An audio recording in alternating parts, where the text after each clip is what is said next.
ikan. Guys, nama saya Boy. Saya akan kalahkan Titan. Semoga saya dapat yang besar-besar lah ikan. Okay, so dalam game ni aku nak tengok diorang. Aku bagi tempoh masa lebih kurang dalam 1 jam untuk diorang dapatkan. Tak kisah berapa ikan yang diorang akan dapat dalam tempoh 1 jam. Kita tengok jumlah berapa ikan yang diorang akan dapat. So siapa yang paling banyak, dia lah akan menang.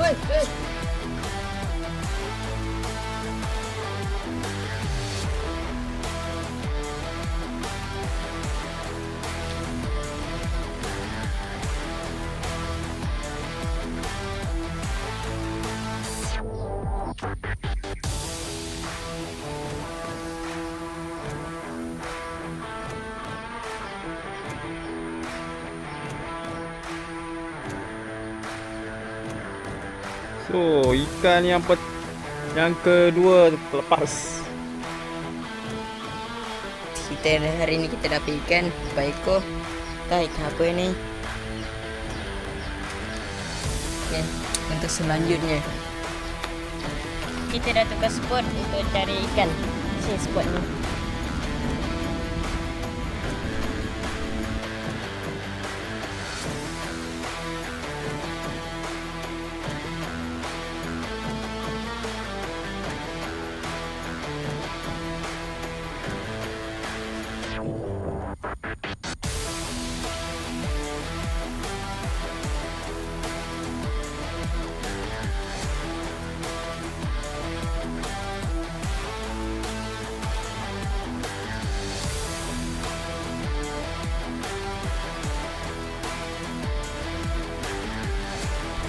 Kita akan tukar spot dekat depan sana.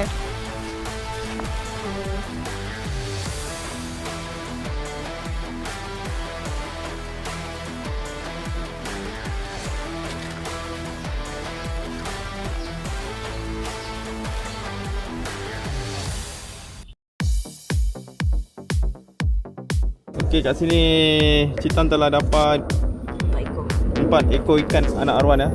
So dalam game ini tak kisah ikan apa-apa, janji dapat ikan.